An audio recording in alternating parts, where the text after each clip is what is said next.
Muito boa noite, Igreja Presbiteriana Central de Guarapuava, irmãos queridos, irmãos em Cristo Jesus, povo de Deus, reunido para adorar, para exaltar, para engrandecer o nome do Senhor, reunido também para buscar a sua presença, para buscar a presença do Pai, o conselho, a palavra de Deus. Quero convidá-lo a nesse instante já fechar os seus olhos, buscando a presença de Deus, colocando a sua vida diante do Senhor, a sua intenção, o seu desejo de ouvir a sua voz, de ver o brilho da face de Deus brilhando sobre a sua vida, através dos meios de graça, através deste culto e principalmente de reconhecer a Deus como aquele que tem cuidado de nós. Vamos orar ao Senhor. Tem um tempo aí de busca a Deus, de louvor a Deus particular, de achegar-se no Santo dos Santos, na presença do Deus vivo, através de Cristo.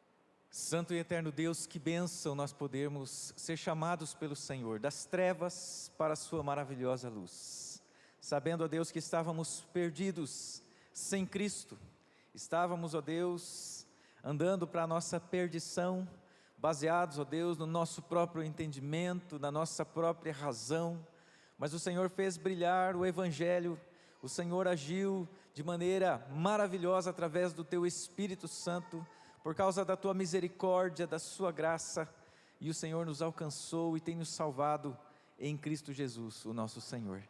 Nesse instante, ó Deus, nós Te agradecemos, porque com a salvação nós fomos feitos filhos do Senhor, com a salvação também nós fomos chamados a viver na Sua santa presença, e ó Deus, adorarmos o Senhor, em espírito e em verdade, reconhecendo que o Senhor tem nos sustentado, que o Senhor tem feito tudo, ó Deus, de maneira sábia, santa e poderosa, e dentre essas coisas, o cuidado pastoral, o cuidado paternal conosco. Nós por isso Te louvamos e Te agradecemos, nos sentimos seguros na Sua santa presença, amados pelo Senhor, e queremos demonstrar e declarar, ó Deus, o nosso amor, a nossa reverência, o nosso reconhecimento, por tudo quanto o Senhor significa para nós, como povo que Te pertence. Em nome de Jesus que nós oramos, amém, amém. Quero convidar o grupo de louvor já que vem à frente, e os irmãos, para nós abrirmos a palavra de Deus no Salmo de número 145, Salmo de número 145, nós vamos ler do verso 1 até o verso 3, e em seguida nós leremos do verso 13 em diante, Salmo 145, do verso 1 ao verso de número 3, e em seguida nós leremos do verso 13 em diante. Diz assim a palavra do nosso Deus, no Salmo 145, versos 1 a 3, exaltar-te-ei, ó Deus meu e Rei, bendirei o Teu nome para todo sempre, todos os dias Te bendirei, e louvarei o Teu nome para todo o sempre. Grande é o Senhor, e muito digno de ser louvado, a Sua grandeza é insondável. Verso 13 em diante, o Teu reino é o de todos os séculos, e o Teu domínio subsiste por todas as gerações. O Senhor é fiel em todas as Suas palavras, e santo em todas as Suas obras. O Senhor sustém os que vacilam, e apruma todos os prostrados. Em Ti esperam os olhos de todos, e Tu, a seu tempo, lhes dás o alimento, abres a mão e satisfazes de benevolência a todo vivente. Justo é o Senhor em todos os seus caminhos, benigno em todas as suas obras. Perto está o Senhor de todos os que o invocam, de todos os que o invocam em verdade. Ele acode à vontade dos que o temem, atende-lhes o clamor e o salva. O Senhor guarda a todos os que o amam, porém os ímpios serão exterminados. profira a minha boca louvores ao Senhor, e de toda a carne louve, e toda a carne louve o seu santo nome para todo sempre. O salmista, aquele que escreve o salmo, é Davi, um rei. Esse rei que está acostumado com aquilo que diz respeito ao reino, aos servos do reino e também ao rei, reconhece que o seu rei, que há um rei acima dele, há alguém sobre todas as autoridades da terra, e alguém sobre ele que ele chama de Deus meu e rei.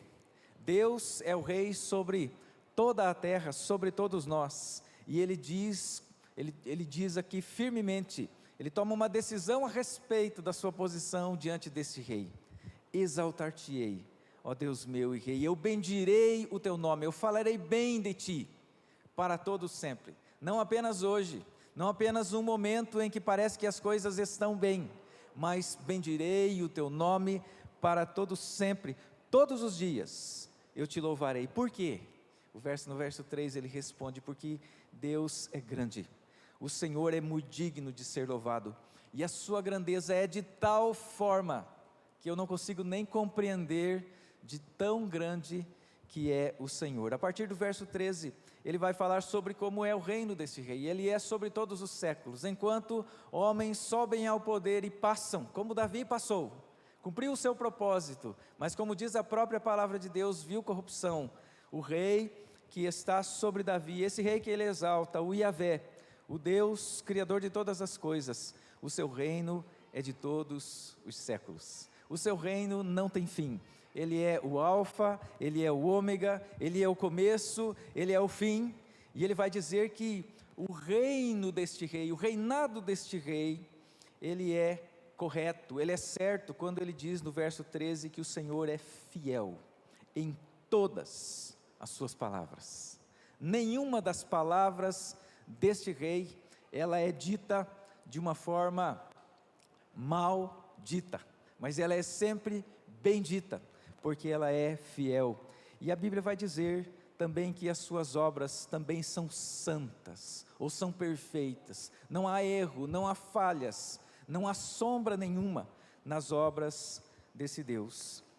Então ele passa a dizer que esse Deus, ele sustenta toda a criação e todas as coisas, através do verso de número 13, o finalzinho dele, e também do verso de número 17, onde é dito que justo é o Senhor em todos os seus caminhos, e benigno em todas as suas obras. Ele estabelece e ele diz que louva a Deus, porque essa grandeza insondável de Deus é tal, que Deus é justo, que Deus é santo, que Deus é fiel, e que os seus caminhos, eles são benignos sempre, e assim todas as suas obras. E ele trata assim a todos, mas tem algo que ele vai dizer a partir do verso 18. Esse Deus que é soberano, esse Deus que é perfeito, ele é tão perfeito, que dirigindo todas as coisas soberanamente, ainda é dito porque para aqueles que estão perto do Senhor e o invocam, no meio dessa vontade perfeita, que ele atende aos nossos pedidos, que ele atende ao nosso clamor, que ele está atento às nossas necessidades e à nossa oração. E no meio dessa vontade de Deus santa, e de nós que somos pecadores e muito necessitados, quando nós oramos, Deus de forma perfeita, ele responde às nossas orações, ele vem até nós, ele nos acolhe, ele cuida de nós como um pastor. Por isso o salmista vai dizer assim no final: então profira a minha boca louvores ao Senhor, porque o Senhor cuida de toda a criação, inclusive é dito aí, e de toda a carne louve, e toda a carne louve o seu santo nome. A ideia é a mesma do último versículo do Salmo, que diz: todo ser que respira, louve ao Senhor. Mas esse versículo, antes de todo ser que respira, ele diz assim: profira a minha boca louvores ao Senhor. Por quê? Porque o Senhor está perto de mim, porque eu sou um desses que invoca o Senhor, porque eu não experimento somente a graça comum, mas eu sou um daqueles que estou vivendo diante de Deus, e experimento graça especial de Deus. Isso é ser povo de Deus. E nós vamos começar aqui louvando o nome do Rei, o rei anunciado, o rei nascido numa manjedoura. Este rei que nasceu, é desse rei que este salmo fala. O rei que está acima de Davi é o rei Jesus. O rei Yahvé, Pai, Filho e Espírito Santo.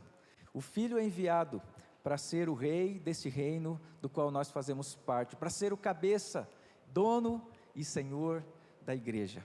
E para isso então quero convidar você a colocar-se em pé e adorar o nome de Deus, agradecendo pelo Natal, pelo nascimento do rei, porque Jesus é este rei maravilhoso e grandioso. Boa noite, irmãos, graça e paz a todos. O pastor Edin já esgotou tudo aquilo que eu pretendia falar com os irmãos. Hoje de manhã, nós lemos Lucas 1, 24 a 34, onde hoje o Gabriel anunciou a chegada do nosso Salvador. E a nossa vida é marcada por eventos, né? As meninas podem me dizer, quando vão completar 15 anos, não ficam naquela expectativa de completar, de ganhar um anel, ganhar um vestido bonito do seu pai, da sua mãe. Nós homens, 18 anos, aquela ansiedade de tirarmos a carteira de habilitação, nosso pai promete para nós. Todo o nosso casamento, as nossas esposas, o dia do nosso matrimônio, tudo são eventos. E esse mês nós comemoramos um evento, que suplanta todos esses que eu falei. Porque esse Deus grandioso que o pastor Edin falou, mandou seu Filho Jesus.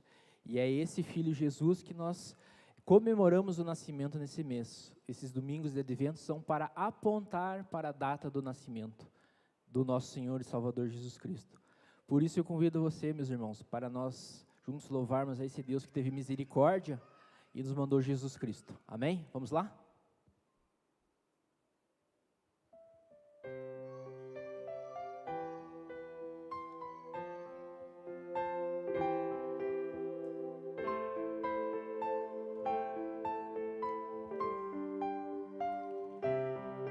Eis que um anjo proclamou o primeiro Natal aos pobres pastores ao pé de Belém, que nos campos aguardar seu rebanho afinal suportavam da noite o frio também.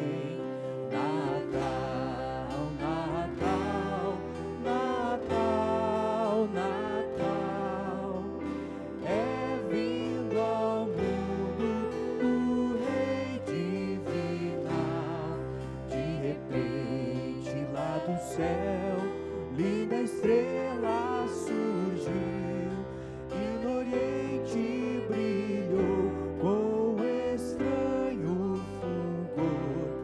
Veio à terra forte luz que dos céus lhe caiu. Muitas noites ainda em fulgente esplendor.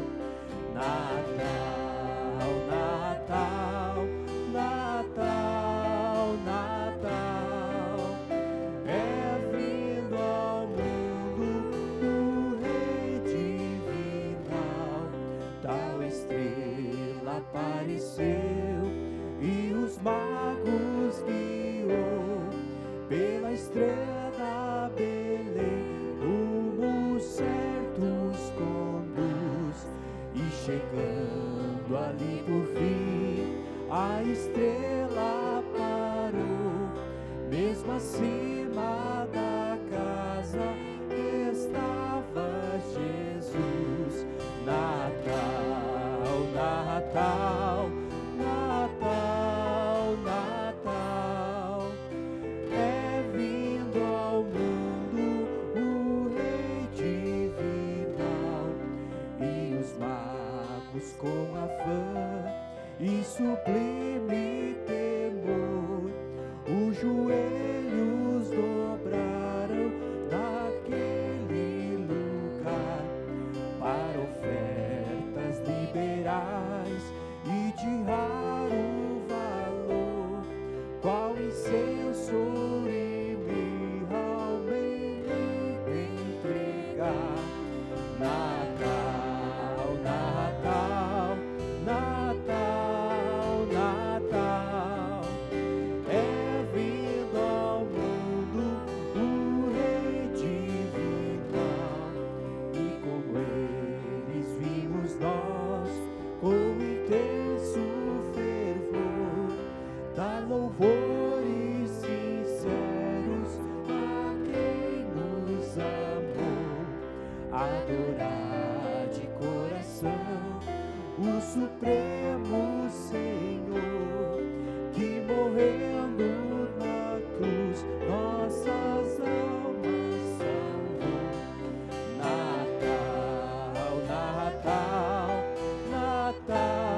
Confesso a ti, Senhor, que fraco eu sou, tão fraco eu sou, mas forte tu és.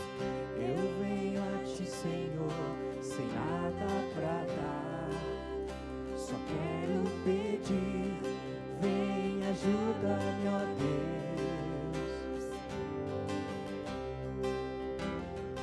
Confesso a ti, Senhor, que fraco eu sou, tão fraco eu sou, mas forte tu és. Eu venho a ti, Senhor, sem nada pra dar, só quero pedir, vem, ajuda-me, ó Deus.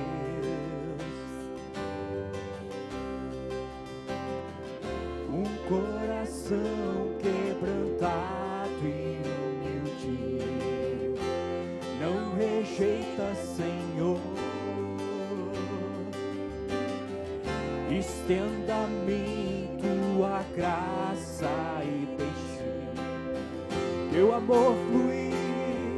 Por misericórdia nós clamamos, faz chover perdão e graça sobre mim, perdão e graça, e lava-me, Senhor, pois hoje eu preciso do teu amor. Faz chover perdão e graça sobre mim, perdão e graça, e lava-me, Senhor, pois hoje eu preciso do teu amor.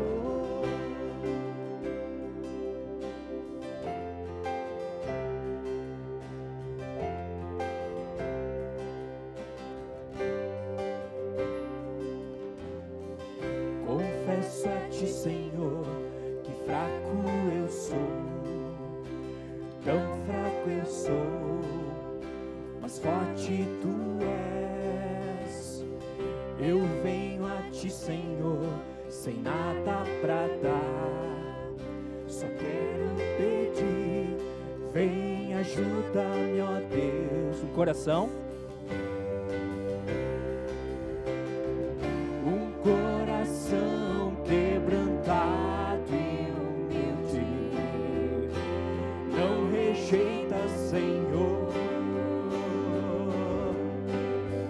Estenda-me tua graça e deixe teu amor fluir.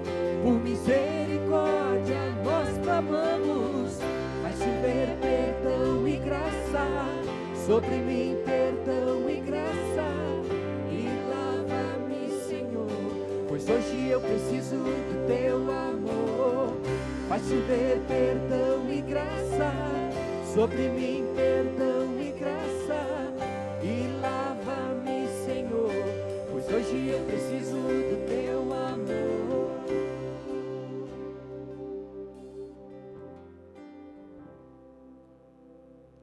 Amém? Enquanto nós cantamos a próxima canção, você que veio preparado, pode trazer aqui na frente os seus dízimos e as suas ofertas.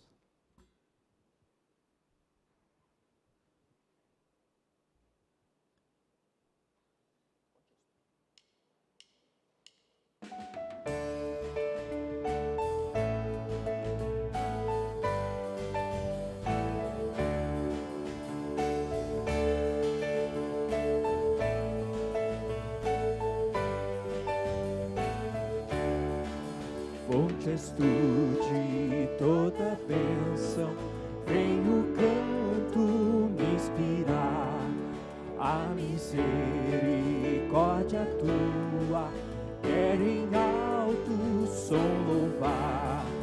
Ó, ensina o novo canto dos remidos lá dos céus, ao teu servo e ao povo santo, pra louvarmos-te, bom Deus.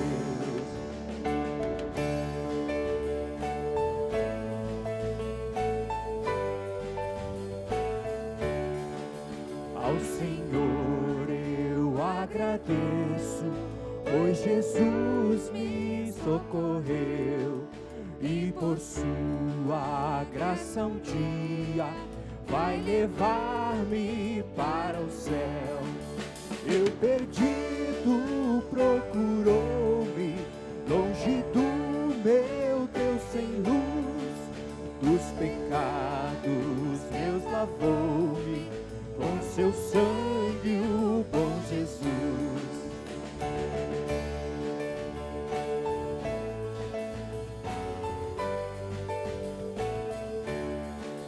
Devedora tua graça, cada dia e hora sou, teu cuidado sempre faça, com que eu ame a ti, Senhor.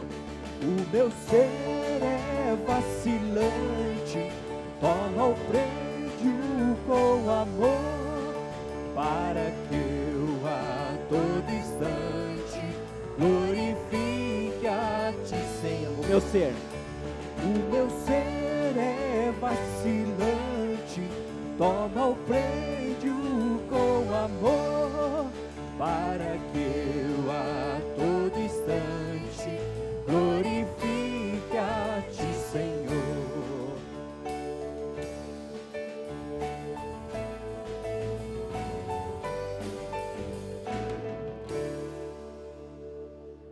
Pai querido, queremos te louvar, porque através de Jesus nós podemos nos achegar aqui hoje, nos reunirmos como igreja para te louvar, para te engrandecer.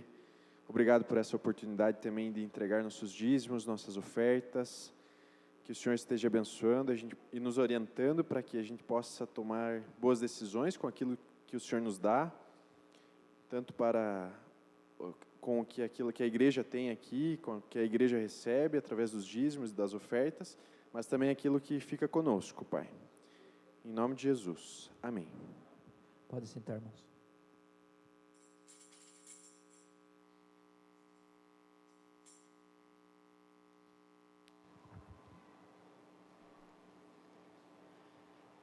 Gostaria de conhecer os nossos irmãos que nos visitam pela primeira vez. Por gentileza, levante uma das suas mãos para a gente conhecer você, o Carlos ali, né? Seja muito bem-vindo. Está vindo de onde mesmo? Cascavel. Seja muito bem-vindo. Que Deus possa abençoar-te nesse culto. E estamos à sua disposição, como irmãos em Cristo Jesus. Muito bom ver o Eloy e a Graça aqui, né? Recém-chegados do calor. Esse calor aqui nem é calor, né? Para quem estava lá. Mas aqui sintam o calor desta igreja, que é a sua igreja, né? Nós estávamos com saudade. Sejam muito, muito bem-vindos. Está aqui a vice-sul da UPA, a Bia. Cadê você, Bia? Está ali, junto com a Sara, né? Então seja muito bem-vinda, né? Por algum tempo o vice-sul foi daqui, né? Seja muito bem-vinda aqui. Nós louvamos a Deus pela sua vida. Que Deus abençoe esse tempo de ministério. Nós sabemos que é um tempo especial e muito importante para você e para a UPA. Tem mais algum visitante? Alguém que nos visita pela primeira vez? Para a gente conhecer? Não, né? Queridos, alguns irmãos já souberam que hoje pela tarde os pais do Lucas Leffler sofreram um acidente na estrada, perto ali do Trevo da Colônia. Eles estão bem, o Lucas Leffler foi atendê-los. Gostaria que nós estivéssemos orando por eles nesse instante. Nós vamos orar também pelas crianças que vão sair. Eu não vou pedir para vocês ficarem em pé hoje, né, mas para nós termos esse tempo de oração. E você pode então interceder, não só pela família do Lucas, né, a dona Vera, o seu Carlos, mas por aqueles irmãos que você sabe que precisam da sua oração. Interceda por esse tempo. Logo em seguida nós teremos a palavra, tanto aqui, o pastor Ramon vai trazer a palavra nessa noite, quanto lá atrás. Ore por isso também. Então vamos ter esse tempo de oração diante de Deus. Ore ao Senhor, vamos buscar a Deus pelos nossos irmãos queridos, em favor deles, também em nosso favor, para que Deus continue falando aos nossos corações.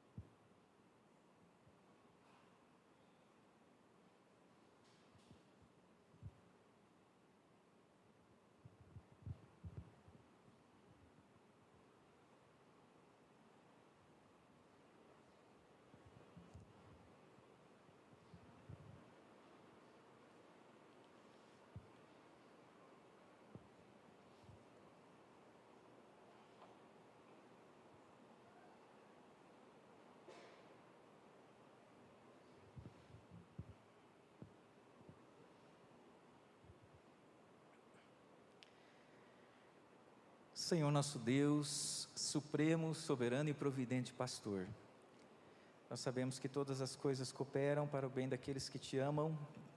Confessamos que os teus pensamentos são muito mais profundos que os nossos, mas confiamos em ti. Por isso, ó Deus, oramos em favor dos nossos amados irmãos, membros dessa igreja, o Carlos e a Vera, que passaram, ó Deus, por um momento de livramento. Obrigado porque eles estão bem, estão sendo atendidos pelo seu filho. Ó Deus, que o Senhor esteja abençoando esta família que passou por este grande susto nessa tarde. Ó Deus, nós também pedimos a bênção do Senhor, que o Senhor continue a nos abençoar nesse tempo aqui de adoração, de buscar a Tua Palavra. Que o Senhor nos fortaleça, para que nós possamos, como povo seu, nesta geração, nesse tempo, que parece que tem ficado cada vez mais desafiador para os cristãos, nós sermos fiéis ao Senhor, com alegria, ó Deus, lutarmos as lutas em prol do Evangelho em nome de Jesus Cristo. Abençoa as nossas crianças, os nossos filhos, abençoa também a nós que vamos ouvir a Tua Palavra, nesse instante, em nome de Jesus que oramos. Amém. Amém. As crianças podem sair nesse instante, sem correr, né? A tia Margarete que está ali, que Deus abençoe muito vocês. Hoje vai uma equipe maior, que bom. Deus abençoe.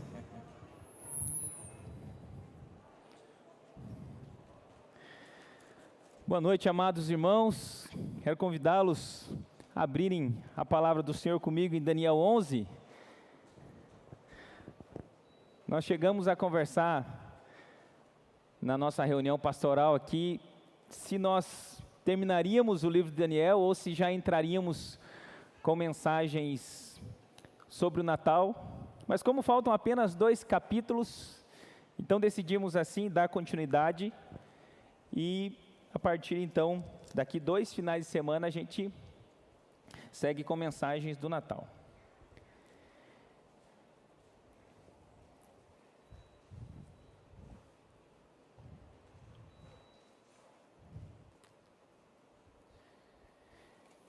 Eu vou pedir que você mantenha a sua Bíblia aberta. Eu quero falar hoje sobre os fracassos humanos diante dos decretos de Deus. E eu vou pedir que, antes da nossa leitura, como ele é um texto bem extenso, nós vamos ler do versículo 1 até o 45, e ele é um texto difícil. Você vai perceber na leitura que ele é um texto bastante emblemático, que fala sobre guerras, estratégias de reino do sul, reino do norte, mas para que a sua leitura já traga um pouco de esclarecimento, eu queria dar algumas explicações de maneira antecipada.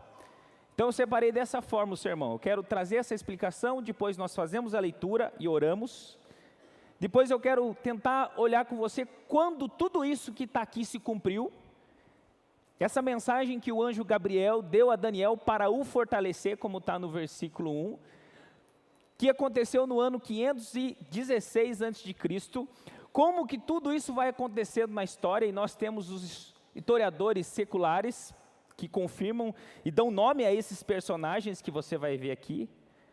Em quarto lugar, eu quero pensar com você em um apontamento escatológico dessa passagem, e por fim, algumas lições para minha e para a sua vida. Primeira explicação. Nas visões do capítulo 2 e do capítulo 7, nós aprendemos sobre 4 reinos. Nós vimos ali sobre o Império Babilônico, que era o que estava vigente na época de Daniel, que foi quem capturou Daniel e os seus amigos em 586 a.C., na época em que Deus permitiu que Judá fosse ao exílio. Depois, nós vimos, tanto na visão do capítulo 2, quanto no capítulo 7, que viria o Império Medo-Persa, e depois o Império Grego e o Império Romano. Agora, no capítulo 11, nós veremos que a semelhança do capítulo 8, que inclusive fui eu que estudei com vocês, o foco está apenas em 2 reinos. Se você pegar o capítulo 11 que está aqui e o capítulo 8 e colocar sobreposto, você vai perceber inúmeras semelhanças, mas o capítulo 11 muito mais detalhado, com muito mais detalhes. Então nós vamos falar hoje sobre esses 2 impérios, Império Medo-Persa e Grego, dando uma ênfase muito maior ao Império Grego. A palavra de Deus quis dar essa ênfase maior. E eu queria que você percebesse já na leitura Como à medida que o anjo Gabriel avança no relato dessa profecia, o seu foco vai em direção àquilo que ele deseja comunicar a Daniel e ao povo. Mais ou menos como acontece quando a gente entra no Google Maps. Você entra lá em modo satélite, quando você olha assim, você pode ver o país inteiro, mas se você for dando um zoom, você vai tendo maiores detalhes com um campo de visão menor. É mais ou menos isso que você vai perceber no texto. Primeiro ele fala de 4 reinos e depois ele vai deixando específico, ele vai colocar claro ali que é sobre o Império Grego que ele está falando, a maior parte do texto, que vai do versículo 1 até o 45, e aí ele foca do versículo 21 em diante, mais especificamente em apenas um rei, que a gente vai ver com mais cuidado. O versículo 2 vai falar sobre o Império Medo-Persa, de 3 a 45 sobre o Império Grego, o versículo 3 e 4 dá um breve relato sobre Alexandre o Grande, e sobre como o seu reino rápido, de apenas 12 anos, ele morreu muito jovem, com apenas 33 anos, e o seu governo se divide em seus 4 generais, Cassandro, Lisímaco, Ptolomeu e Seleuco. E daí dos versos 5 a 20, a gente vai ver, você vai perceber na leitura, o tempo todo ele fala em Reino do Sul e Reino do Norte. Eu coloquei aqui, o Reino do Sul é o Egito, é o Império Grego, que ele foca aqui no Reino do Sul, que é o Egito, que é o Ptolomeu que estava para lá, o Império Ptolomaico. E no Reino do Norte, a Síria, no Reino Seleuco. O que será que está bem no meio desses 2 reinos? A Terra Prometida, Israel, que era, sem dúvida nenhuma, eu quero que você já perceba na leitura, o motivo de tanta briga entre esses 2 reinos. Do versículo 21 até o final, nós vemos o foco se voltar para um rei Seleucida, o rei do norte, que nos leva a questionar, por que Deus fez tanta questão de dar ênfase a um rei que não tem muita notoriedade nos livros históricos? Seus feitos aqui são relatados com muitos detalhes, mas lá no final, no versículo 45, você vai perceber que então, depois de fazer muito mal e ter muito poder, chegará ao seu fim e não haverá quem o socorra. Então vamos à leitura, com esse pano de fundo eu acredito que vai enriquecer um pouco mais o nosso entendimento.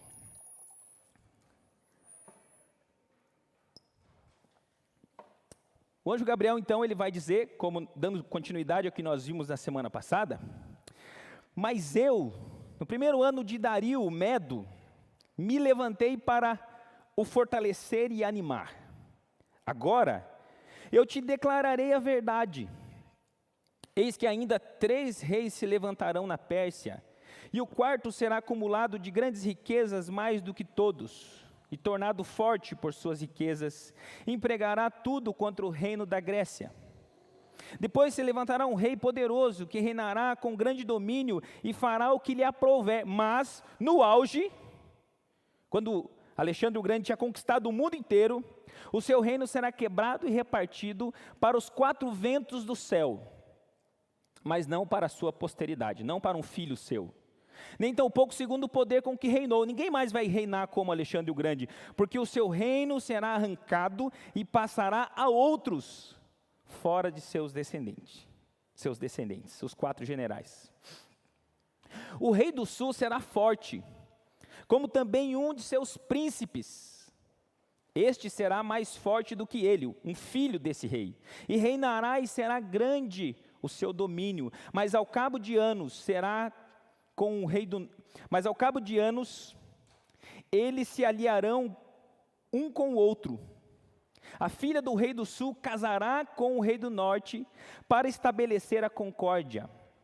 Ela, porém, não conservará a força do seu braço, e ele não permanecerá, nem o seu braço, porque será entregue, bem assim os que a trouxeram, e seu pai, e o que a tomou por sua naqueles tempos.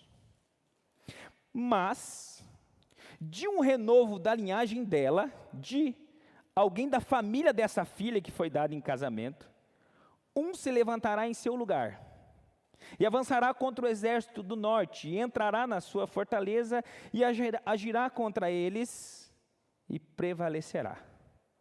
Também aos seus deuses, com a multidão das suas imagens fundidas, com os seus objetos preciosos de prata e ouro, levará como despojo para o Egito por alguns anos. ele deixará em paz o rei do norte. Mas depois, este avançará contra o reino do sul e tornará para a sua terra.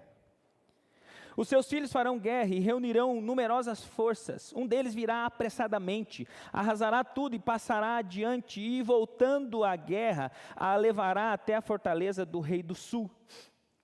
Então este, o rei do sul, se exasperará, ficará furioso, sairá e pelejará contra ele, contra o rei do norte, e este, o rei do norte, porá em campo grande multidão, mas a sua multidão será entregue nas mãos daquele, do rei do sul. A multidão será levada, e o coração dele se exaltará. Ele derribará miríades, porém não prevalecerá. Porque o rei do norte tornará e porá em campo multidão maior do que a primeira, e em cabo de tempos, isto é, de anos, virá à pressa com grande exército e abundantes provisões. Naqueles tempos se levantarão muitos contra o rei do sul. Também os dados à violência dentre o teu povo se levantarão para cumprirem a profecia, mas cairão. O rei do norte virá, levantará baluartes e tomará cidades fortificadas. Os braços do sul não poderão resistir, nem o seu povo escolhido, pois não haverá força para resistir. O que, pois, vier contra ele, fará o que bem quiser e ninguém poderá resistir a ele. Estará na terra gloriosa. Está se referindo aqui a Israel, a terra de Israel, e tudo estará em suas mãos. Resolverá vir com a força de todo o seu reino, e entrará em acordo com ele, e lhe dará uma jovem em casamento. Mais uma vez, essa estratégia de casamento para aumento de poder. Lhe dará uma jovem em casamento para destruir o seu reino. Isto, porém, não vingará mais uma vez, nem será para sua vantagem. Depois se voltará para as terras do mar e tomará muitas, mas um príncipe fará cessar-lhe o opróbrio e ainda fará recair este opróbrio sobre aquele. Então voltará para as fortalezas da sua terra, mas tropeçará e cairá e não será achado. Levantar-se-á depois dele, levantará, pois, em lugar dele um que fará passar um exator, um cobrador de impostos, pela terra mais gloriosa do seu reino, mas em poucos dias será destruído, e isto sem ira nem batalha.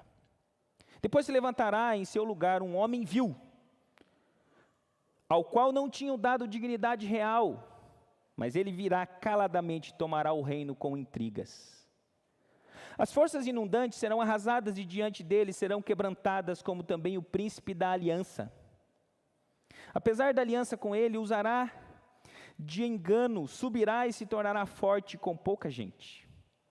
Virá também caladamente aos lugares mais férteis da província e fará o que nunca fizeram seus pais, nem os pais de seus pais. Repartirá entre eles a presa, os despojos e os bens, e maquinará os seus projetos contra as fortalezas, mas por certo tempo, por um tempo definido. Suscitará a sua força e o seu ânimo contra o rei do sul. À frente de grande exército, o rei do sul sairá à batalha com um grande e muito poderoso exército, mas não prevalecerá, porque maquinarão projetos contra ele. Os que comerem os seus manjares o destruirão, e o exército dele será arrasado, e muitos cairão traspassados. Também esses dois reis se empenharão em fazer o mal, e a uma só mesa falarão mentiras, porém isso não prosperará, porque o fim virá no tempo determinado. Então o homem vil tornará para a sua terra com grande riqueza, e o seu coração será contra a santa aliança. Ele se volta agora com toda a força contra Israel. Ele fará o que lhe aprouver e tornará para a sua terra. No tempo determinado, tornará a avançar contra o sul, mas não será nesta última vez como foi na primeira, porque virão contra eles navios de Quitim que lhe causarão tristeza. Voltará e se indignará contra a santa aliança e fará o que lhe aprouver, e tendo voltado atenderá os que tiverem desamparado a santa aliança. Dele sairão forças que profanarão o santuário, a fortaleza nossa, e tirarão o sacrifício diário, estabelecendo a abominação desoladora.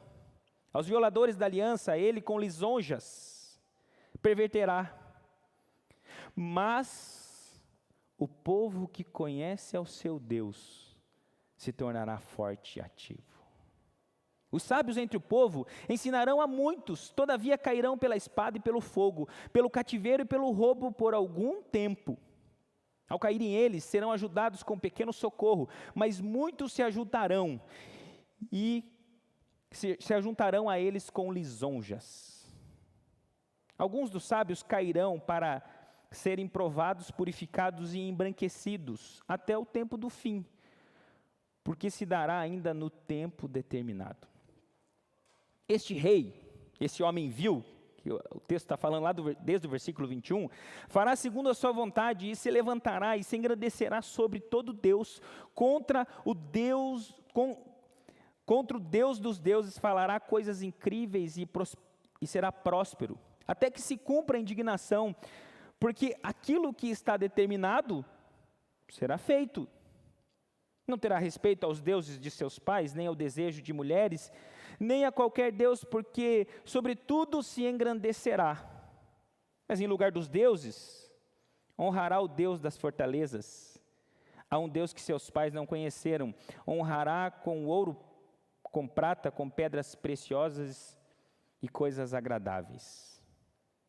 Com o auxílio de um Deus estranho, agirá contra as poderosas fortalezas, e aos que o reconhecerem, multiplicar-lhes-á a honra. Esse rei vai multiplicar a honra àqueles que reconhecerem o seu domínio, e fá-los a reinar sobre muitos, e lhes repartirá a terra por prêmio. No tempo do fim, o rei do sul, esse homem vil, lutará com ele, e o rei do norte arremeterá contra ele com carros, cavaleiros e com muitos navios, e entrará nas tuas terras, e as inundará e passará. Entrará também na terra gloriosa, e muitos sucumbirão, muitos vão morrer. Mas do seu poder escaparão esses, Edom e Moabe e as primícias dos filhos de Amon. Estenderá a mão contra as terras, e a terra do Egito não escapará. Apoderar-se-á dos tesouros de ouro e de prata, e de todas as coisas preciosas do Egito. Os líbios e os etíopes o seguirão, mas pelos rumores do oriente e do norte será perturbado, e sairá com grande furor para destruir e exterminar a muitos. Armará suas tendas palacianas entre os mares, contra o glorioso Monte Santo, mas chegará ao seu fim, e não haverá quem o socorra. Vamos orar? Deus nosso Pai, obrigado pela sua palavra lida. Obrigado porque isso que nós acabamos de ler foi um fato que aconteceu, nós cremos nisso. Nós cremos que Daniel, como nós vimos na semana passada, estava abatido, sem forças, diante das visões que teve. E nós vimos no texto anterior que Gabriel, o anjo que o Senhor enviou, veio para fortalecê-lo. E aqui continuamos nesse relato emblemático, cheio de detalhes. E nós cremos na suficiência da Escritura, nós cremos no poder da palavra, e nós queremos olhar para essa passagem, percebendo e aprendendo com ela, o que significam todas essas alianças. E nós queremos olhar para isso e pensar que tipo de fortalecimento e ânimo vem para nós. Porque nós não temos dúvida que o coração de Daniel foi alcançado, foi remediado, e agora nós queremos crer que o Espírito Santo do Senhor pode nos encorajar também. Fala o nosso coração, Senhor.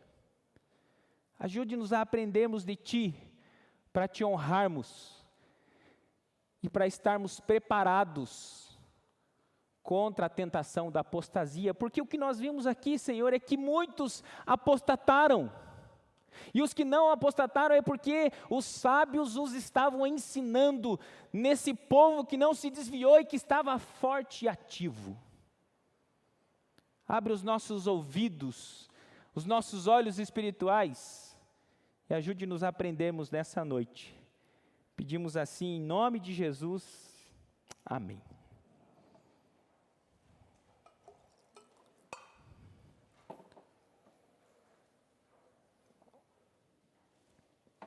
Quando tudo isso aqui se cumpriu, vamos olhar para a história então, a gente vai olhar para um período e falar algumas coisas.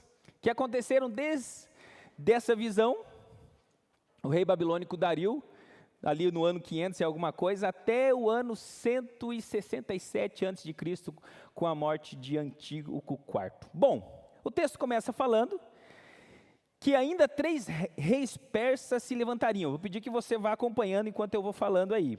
No início vai ser mesmo aqui um estudo bíblico, depois a gente parte para as aplicações. Esses 3 são reconhecidos na história como Cambises, Galmata e Dario I. Depois, um 4º rei, que está ali no versículo 3, depois se levantará um rei poderoso, que reinará com grande domínio. Aliás, no versículo 2 ainda.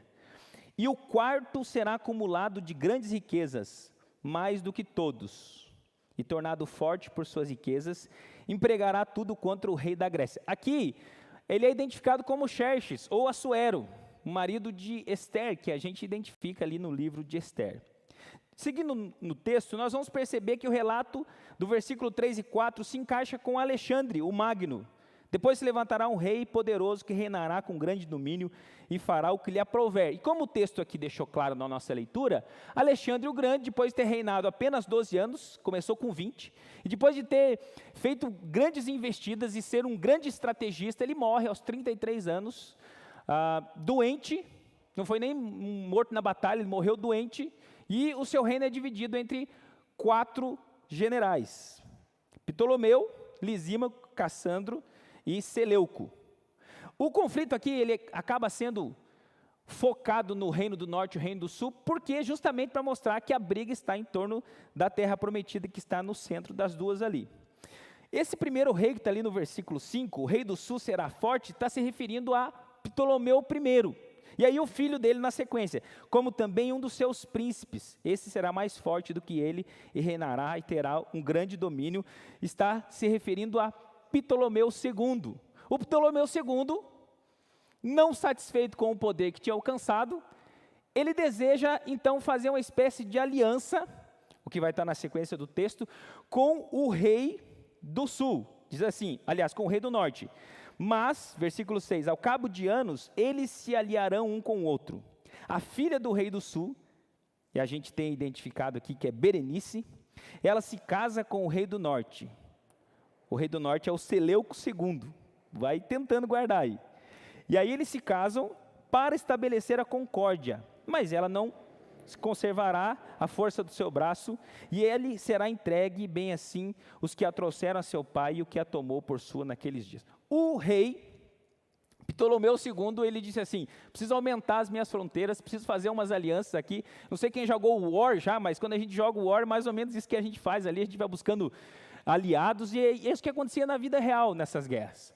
E aí o que está acontecendo é que ele decide dar a sua filha em casamento para Seleuco II, para estabelecer a concórdia e aumentar o domínio. Só que tinha um problema, Seleuco II, o rei do norte, já era casado com Leodice e já tinha um filho, aliás, era o Seleuco I, mas ele já tinha um filho que chamava Seleuco II. E aí o problema é que ele precisava se separar de Leodice para casar com Berenice.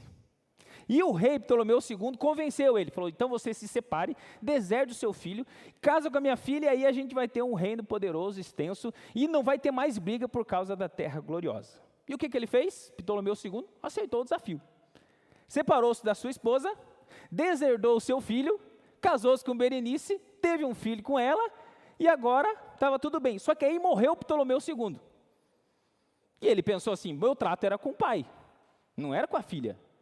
Como ele gostava da Leodice, ele trouxe a Leodice e o filho deserdado, e agora ele tem 2 esposas e 2 possíveis sucessores. Ele tem um problema.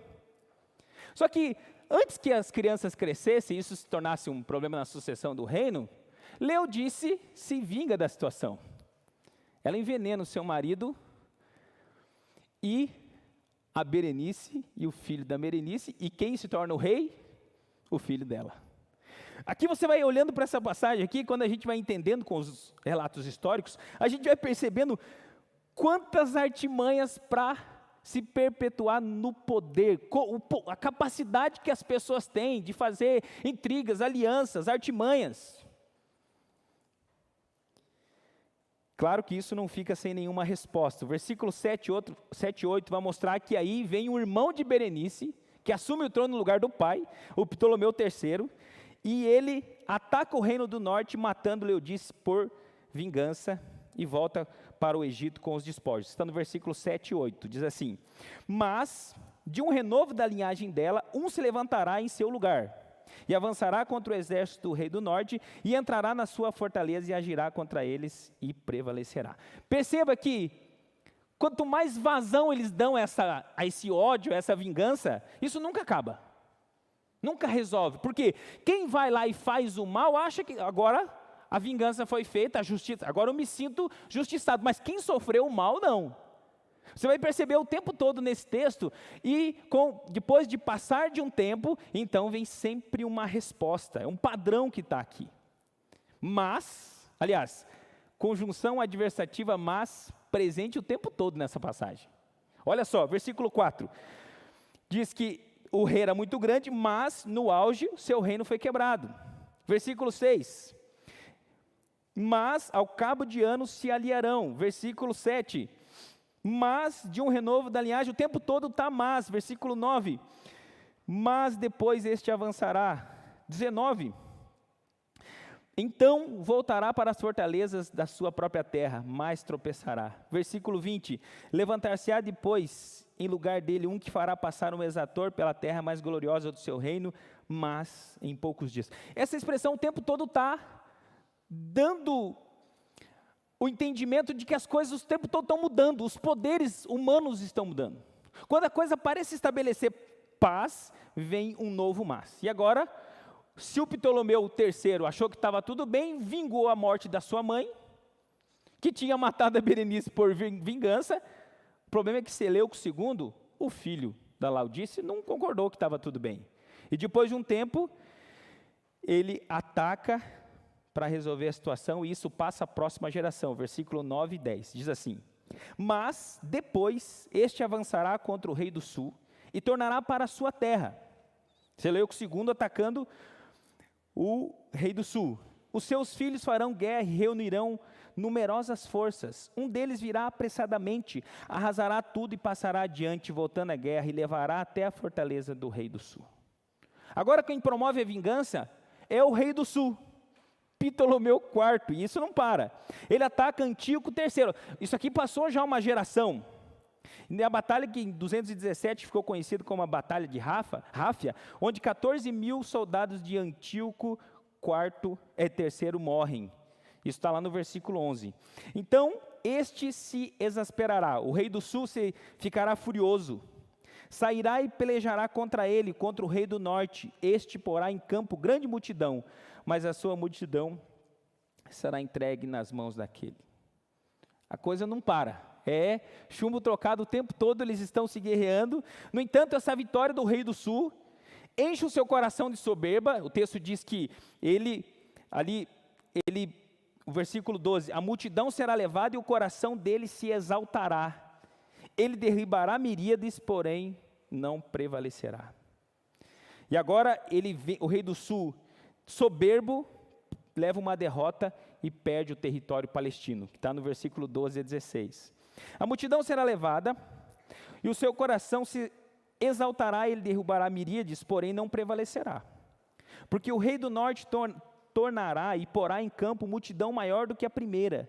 E em cabo de tempos, isto é, de anos, virá à pressa com grande exército e abundantes provisões.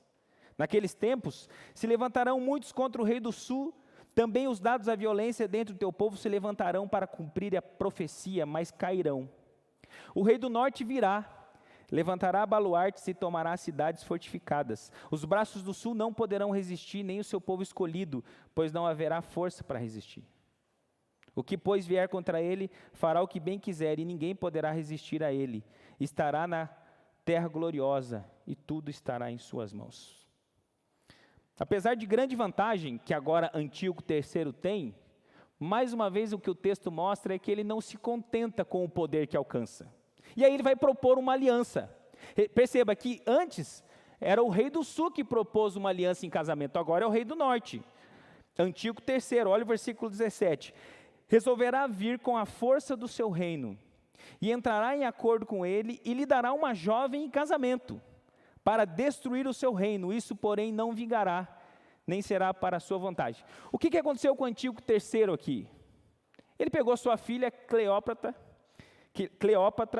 e deu em casamento a Ptolomeu V, acreditando que assim se aliaria com o reino do sul. Só que aí deu um problema. No reino do Egito, no reino do sul, as mulheres participavam da vida política. Cleópatra gostou da vida política, e ao invés de seguir os esquemas do seu pai, Antíoco III, ela seguiu no acordo com o seu próprio marido, em detrimento do acordo com Ptolomeu, com Antíoco III. E aí, como o texto diz, isso não foi para a sua vantagem.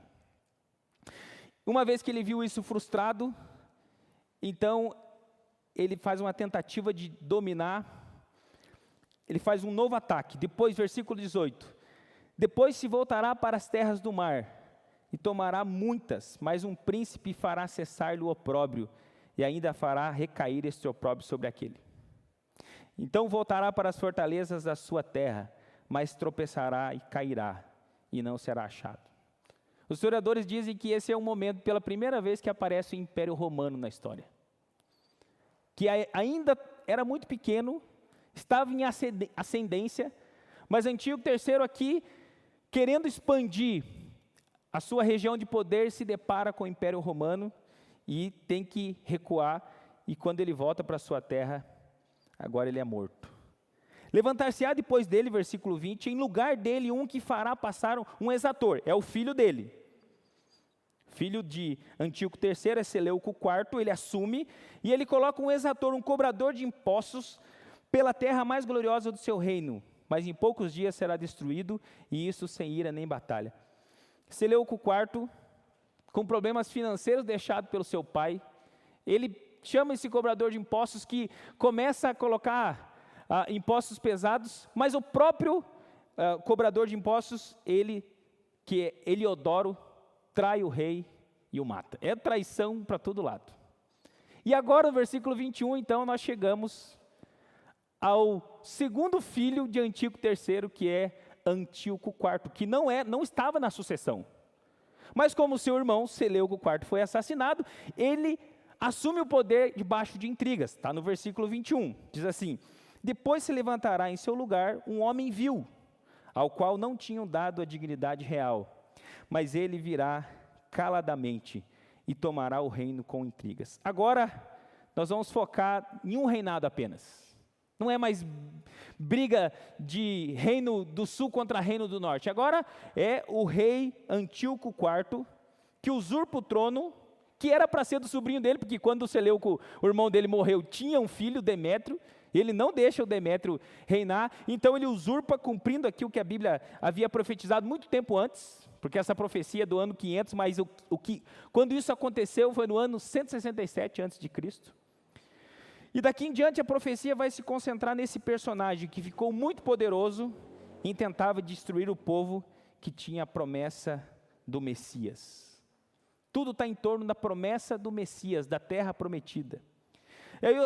Essa passagem é muito extensa para a gente ler, mas eu quero só apontar para alguns detalhes. Primeira coisa que Antíoco IV faz, ele muda o nome dele para Antíoco Epifânio, que significa Deus se manifestou. Bem humilde ele, né? Deus se manifestou. Seus métodos sempre foram questionáveis. Olha a sequência do versículo 21. Mas ele virá caladamente e tomará o reino com intrigas. Versículo 23. Apesar da aliança com ele, usará de engano. Versículo 32. Aos violadores da aliança, ele com lisonjas perverterá. O anjo já está prevendo um período onde Antíoco IV iria com lisonjas convencer pessoas da aliança, judeus que apostataram da fé, que deixaram de esperar a promessa do Messias, porque viram que a perseguição estava muito forte. O que mais que ele fez? O seu esforço ficou concentrado em destruir completamente o povo judeu. Versículo 28. Então o homem vil tornará para a sua terra com grande riqueza, e o seu coração será contra a santa aliança, e fará o que lhe aprouver. Versículo 30. Porque virão contra eles navios de Quitim, que lhe causarão tristeza. Voltará e se indignará contra a santa aliança e fará o que lhe aprouver. Tendo voltado, atenderá aos que tiverem desamparado a santa aliança. O tempo todo ele está querendo destruir o povo de Deus, mas convencendo aqueles a apostatarem da fé para lhes dar privilégios. Ele se volta, inclusive, o texto vai mostrar, diretamente contra o nosso Deus Criador, versículo 36. Este rei fará segundo a sua vontade, e se levantará, e se engrandecerá sobre todo Deus, contra o Deus dos deuses falará coisas incríveis, e será próspero, até que se cumpra a indignação. E o versículo 45, na primeira parte diz assim: armará suas tendas palacianas entre os mares contra o glorioso Monte Santo. A história mostra registros para nós desse homem, que reinou, ainda bem que foi por um tempo curto, ele reinou de 175 a 167 a.C., mas diz que ele estabeleceu regras para que não houvesse mais circuncisão e nem a guarda do sábado, assassinou o sacerdote Onias III, isso está ali no versículo 22, estava na profecia. As forças inundantes serão arrasadas de diante dele, serão quebrantadas, como também o príncipe da aliança. Os historiadores identificam esse príncipe da aliança como Onias III, o sumo sacerdote dessa época. Ele constrói um altar a Zeus dentro do templo de Jerusalém. Ele destrói todas as cópias da lei, sacrificou um porco dentro do templo, escravizou milhares de judias e recorreu a toda espécie de tortura para que o povo judeu renunciasse à sua religião e deixasse de esperar o Messias. Tudo então vai ocorrendo bem, o texto vai mostrando, e como depois se concretiza, muito tempo depois, tudo vai bem na vida de Antíoco Epifânio, até que chega o tempo do fim. E quando isso acontece, nenhuma artimanha lisonja, nenhuma aliança pode salvá-lo. Versículo 45 diz assim: mas chegará, só no final do 45, mas chegará ao seu fim, e não haverá quem o socorra. Olhando para entendendo um pouquinho que a gente conseguiu entender, e eu acho que seria necessário, eu estava falando com o pastor Ebenezer essa semana, seria necessário trabalhar numa IBD, isso aqui, numas 3, 4 aulas para aprofundar melhor, mas com um pouquinho que você já conseguiu entender, eu queria fazer 2 apontamentos escatológicos. O primeiro deles é que a gente olha para a história de Antíoco Epifânio e a gente vê como ele cumpriu em detalhes a profecia. Isso assusta os historiadores. Mas nós precisamos admitir que essa história tem outros 2 marcos. O primeiro deles é o próprio sacrifício de Jesus na cruz. Aqui diz que os sacrifícios diários do templo foram interrompidos por Antíoco Epifânio. E também o templo foi profanado, mas o templo verdadeiro de fato foi profanado na cruz, porque Jesus é o templo de Deus. Jesus é o sacrifício. Cessar um sacrifício diário na época em que os cordeiros eram mortos, era só cessar a antecipação, a pré-figura, a sombra. Mas o que aconteceu na cruz foi vitória das trevas sobre o Filho de Deus. Não foi simplesmente matar um representante que era Onias III, mas era matar o sumo sacerdote de Deus, o próprio Jesus. Na cruz, nós vemos o cumprimento real disso aqui. As trevas vencem, mas ao terceiro dia, e tem um mas, Jesus ressuscitou. E um segundo apontamento, que deixa muito claro para nós, e o Novo Testamento vai nos ajudar, é que assim como foi nos dias de Antíoco Epifânio, será nos dias da vinda do anticristo. O nosso Senhor Jesus, ele usa os mesmos termos de Daniel. Olha o que diz em Marcos 13, 14, 15 e 19. Você pode ler aqui comigo se você quiser. Diz assim: palavras do nosso Senhor Jesus. Quando, pois, vides o abominável da desolação, situado onde não deve estar, quem lê entenda, quem conhece o livro de Daniel, então os que estiverem na Judéia, fujam para os montes. Quem estiver em cima, no eirado, não desça, nem entre para tirar da sua casa alguma coisa. Porque aqueles dias serão de tamanha tribulação como nunca houve desde o princípio do mundo que Deus criou. Até agora e nunca mais haverá. Não tivesse o Senhor abreviado aqueles dias, e ninguém se salvaria. mas por causa dos eleitos que ele escolheu, abreviou tais dias. O Deus que abreviou os dias de Antíoco Epifânio é o mesmo que vai abreviar os dias de sofrimento na época da vinda do anticristo. O apóstolo Paulo faz a mesma identificação em 2 Tessalonicenses 2:3, ele diz assim: ninguém de modo nenhum vos engane, porque isso não acontecerá sem que primeiro, ele está falando, o contexto de 2 Tessalonicenses 3 é a vinda do Filho do Homem, é a vinda de Jesus. Aí ele diz que isso não acontecerá sem que primeiro venha a apostasia, um abandono geral da fé, e seja revelado o homem da iniquidade, o filho da perdição, o qual se opõe e se levanta contra tudo que se chama Deus, ou é objeto de culto, a ponto de assentar-se no santuário de Deus, ostentando-se como se fosse o próprio. Repare como Paulo, ele está olhando para a profecia de Daniel, ele está olhando para o cumprimento, que ele conhece a história, sim, de Antíoco Epifânio, ele está olhando para a cruz, mas ele também olha para frente. A partir do que ele olha para trás, das informações que ele tem para trás, claro que, inspirado pelo Espírito Santo, ele faz uma projeção de como será nos dias do anticristo. Assim como foi o sofrimento, a profanação, a apostasia, assim como tudo isso aconteceu nos dias de Antíoco Epifânio, assim será nos dias da vinda do anticristo.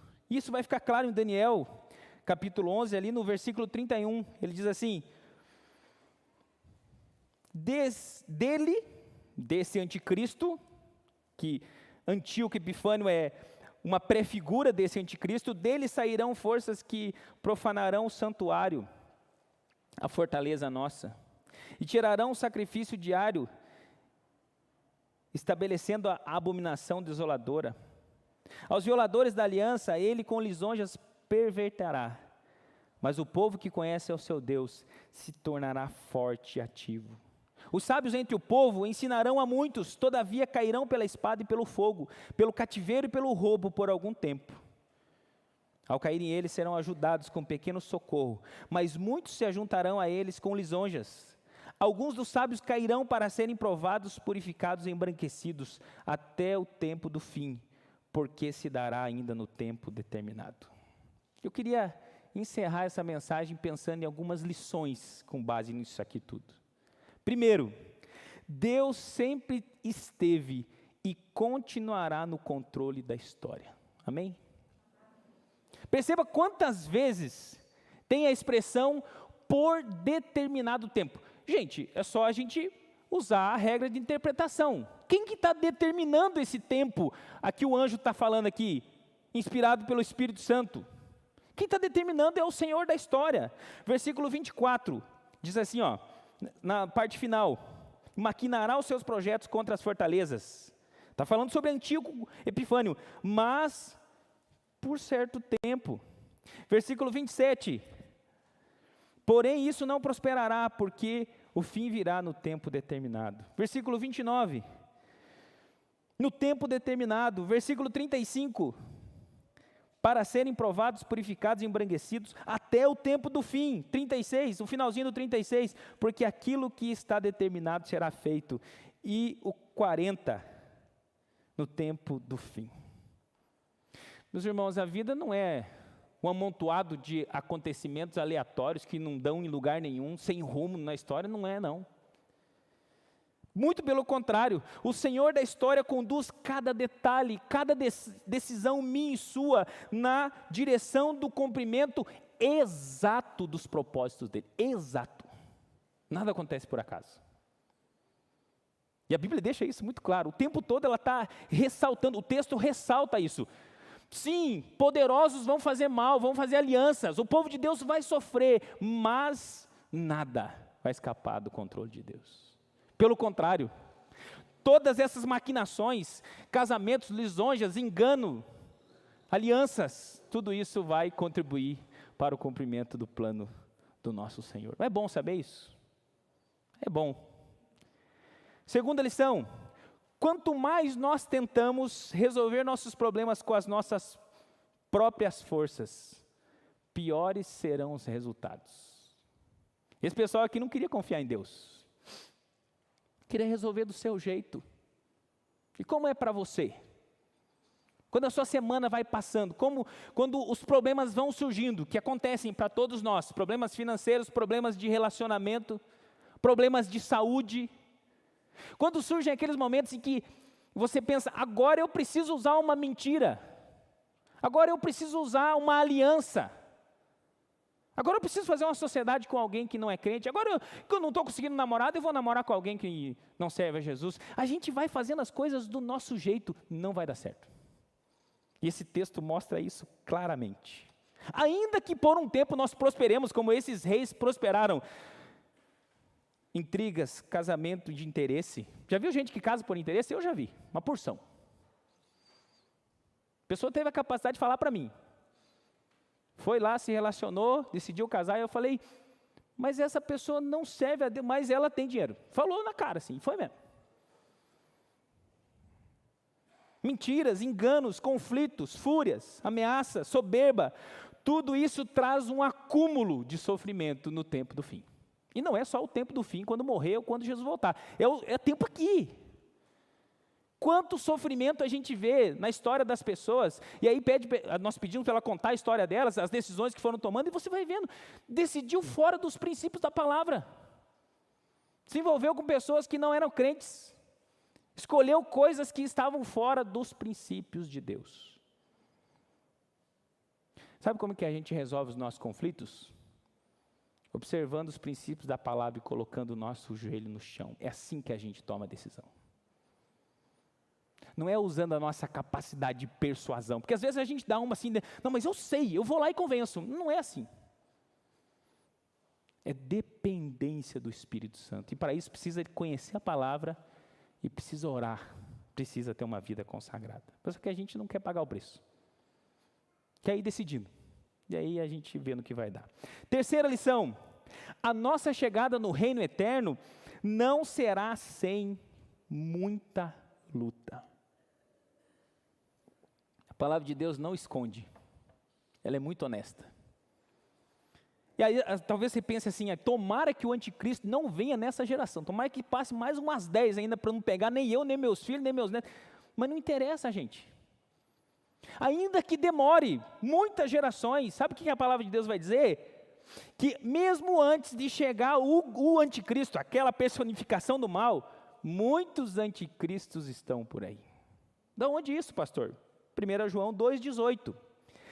Filhinhos, já é a última hora, e como ouvistes que vem o anticristo, também agora, 2000 anos atrás, ano 90 depois de Cristo, ele escreveu isso, exilado na ilha de Patmos, ele escreve isso, aliás não, um pouco antes disso, porque não é o Apocalipse. Aí vem o anticristo, também agora muitos anticristos têm surgido, pelo que conhecemos que é a última hora. Muito sofrimento é necessário antes de chegar o tempo do fim, antes da gente chegar em casa, naquele lugar que está preparado para nós. Isso aqui foi fonte de ânimo para Daniel, e Daniel escreveu, sabe para quem? Para um povo que tinha voltado naquele ano para reconstruir o templo. Isso aqui está servindo de ânimo para Neemias e o seu pessoal que está enfrentando a oposição de Tobias, Sambalate e companhia. E esse pessoal recebe isso aqui, esse texto difícil de ler, e diz assim, sim, no tempo determinado Deus vai fazer. E aí, 52 dias, extraordinariamente, eles constroem o templo no meio de oposição, com a espada na mão e a enxada na outra. E o pessoal trabalhava na muralha durante o dia, e na madrugada ficava vigiando os inimigos. Deus é quem faz. Quarta lição, precisamos investir com todas as forças em conhecer mais o Senhor. Versículo 32. Aos violadores da aliança, o pessoal que apostatou, que abandonou a fé judaica, ele, o anticristo, o Antíoco, com lisonjas perverterá, mas o povo que conhece ao seu Deus se tornará forte e ativo. Você sabe o que eu percebo? Que a gente tem dois inimigos principais no domingo, principalmente, o dia do Senhor. O ativismo e a preguiça. O ativismo porque a gente vai colocando um monte de coisa, assim, aquele dia que deveria ser um dia de descanso, um dia para vir para a igreja, um dia para lermos a Bíblia com os nossos filhos, para fazer culto de casa, a gente vai colocando um monte de coisa uma em cima da outra e não dá tempo, daí Ou então a gente fica com preguiça porque trabalhou muito a semana inteira. E aí sabe o que acontece? Você não treina a sua alma. Você não está treinando sua mente, o seu coração não está sendo desenvolvido, a sua fé não está amadurecendo. E aí você é presa fácil daqueles que vêm para tentar ganhar o seu coração. Nós precisamos vencer essa inércia e buscarmos os meios para treinarmos nossa mente na fé que sustenta. E não é só domingo não, é todo dia. Quinta e última, é necessário crer no sacrifício de Jesus e se entregar a Ele para permanecer até o fim. Porque o pessoal que perseverou, o pessoal não foi salvo porque perseverou, eles perseveravam por causa da promessa. O que fazia com que eles não apostatassem, mesmo num momento de tantas lisonjas, intrigas e perseguições, era o fato de que eles criam na vinda do Messias. O que os sustentou foi a promessa da vinda do Salvador, e nós estamos seguros na mesma fé. Eu e você precisamos estar lutando contra a apostasia e as tentações do mundo, porque aquele que veio a primeira vez já pôs um tempo definido e determinado da sua segunda vinda. É isso que deve sustentar a nossa caminhada. Amém? Vamos orar?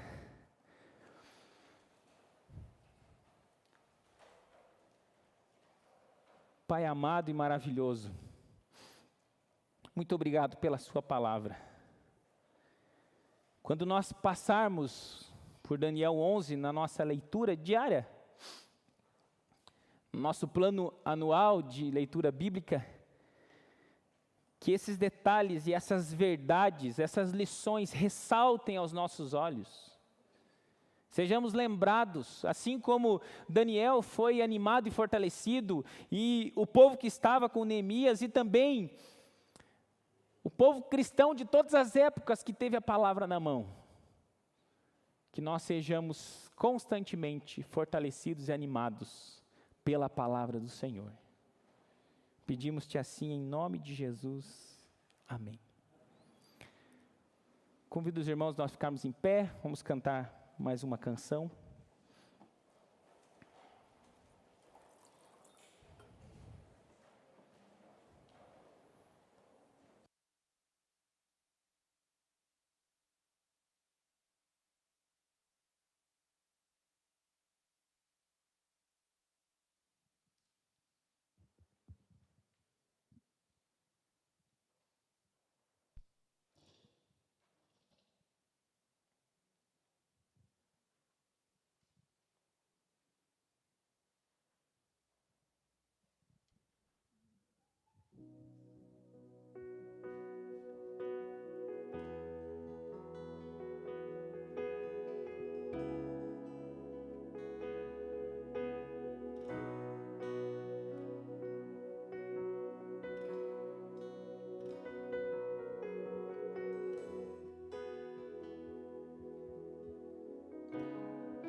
Os reinos se abalam, os povos se curvam,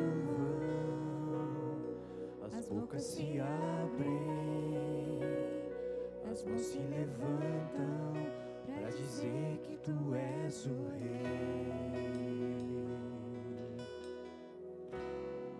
para dizer que tu és o Senhor. Os reinos se abalam, Os reinos se abalam, os povos se curvam, as bocas se abrem, as mãos se levantam para dizer que tu és o Rei, para dizer que tu és o Senhor.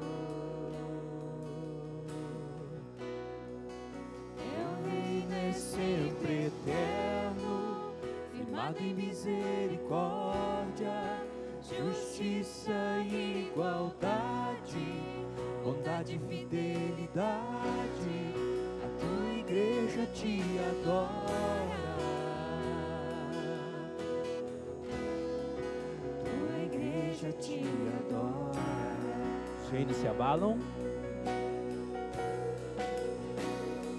Os reinos se abalam, os povos se curvam, as bocas se abrem, as mãos se levantam para dizer que tu és o Rei. Para dizer que tu és o Senhor. teu reino. Teu reino é sempre eterno, firmado em misericórdia, justiça e igualdade, bondade e fidelidade. A tua igreja te adora. Tua igreja te adora. Teu reino, Sempre eterno, firmado em misericórdia, justiça e igualdade, bondade e fidelidade. A tua igreja te adora. Tua igreja te adora.